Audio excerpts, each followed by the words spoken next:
What's up, guys? Hey, you want to know something that God's protected me from?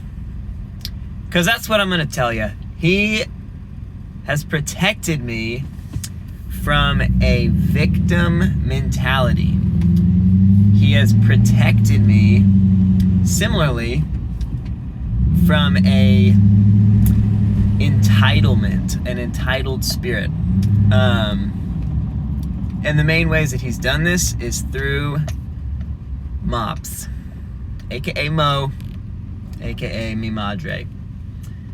My mom was not about to let those attitudes creep into her home, and I'm so thankful.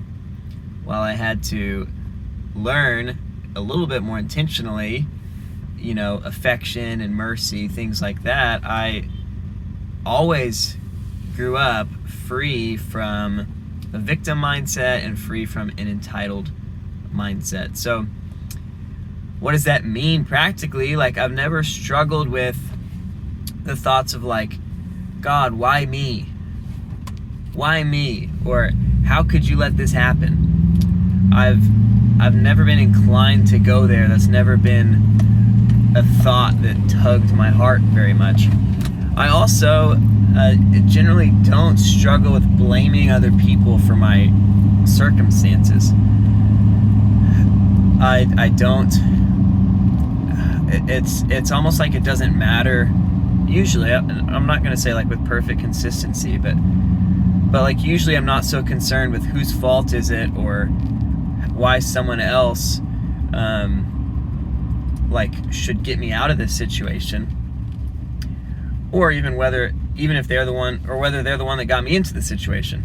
I'm not particularly interested in blaming someone else for causing whatever happened to me to happen, and I'm definitely not inclined to look to someone else to get me out of a situation. Now, there are some pitfalls to that. There are some times where it's super helpful to ask for help, and literally, it's not that I'm too prideful to ask for help, it's that I never thought of that. And then my wife or someone's like, hey, would you want help? And I'm like, oh my gosh, that's the most genius thing I've heard all day. And yes, why are you just now suggesting that? I would love some help. Let me go ask for some help, but it doesn't cross my mind because I just grew up in an environment that felt like independence was key, self-sufficiency was key, really high value on those things.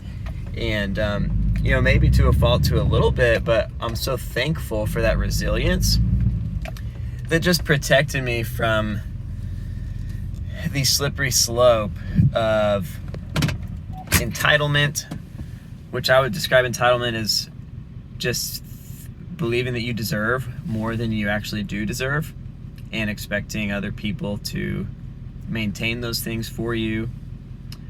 And victimhood being, I don't know how you would define that, just feeling hopeless essentially, or out of control, or I'm just, woe is me, I'm lost in my misery. And again, I'm kind of blaming, I'm kind of giving control of my life over to the villains, over to the things that I've been victimized by, and I'm letting those things dictate the course of my life and my own well-being, defining myself primarily by the bad things that have happened to me, and less so by who I am, or what I feel that God is saying, or what I believe in, or what I want to do, or where I hope to be. And so this isn't really a talk about how to have an overcoming mindset and all that stuff. I'm just saying God's protected me from entitlement and from victimhood. Those just have not been compelling narratives to me. Here's a small example, but I remember often growing up really trying to tug my mom or my dad or my brother to play a board game with me. And I would tell my mom, Mom, I'm bored. I want to do something fun. I'm bored. Will you play with me? And she would say, if you're bored, you're boring. AKA, get yourself out of your own hole. Like, this is not my problem, this is your problem. Or, not often, but a couple times I asked for help with homework. I say not often because this was the reply that I got. That's your homework. That's not my homework. Like, jeez. Oh, I love my mom. Like, I've done my time as a student. This is your time to be a student. And what did she know? She knew that if she does it for me once, I'm probably going to want her to do it for me again. Because, man, that would be awesome. It's going to be done at a higher quality, and it's going to require less work from me. That's a win-win. Except it's not in the long run, because you become entitled. You become expecting other people to do things that really you should do for yourself. And so I had to learn in school.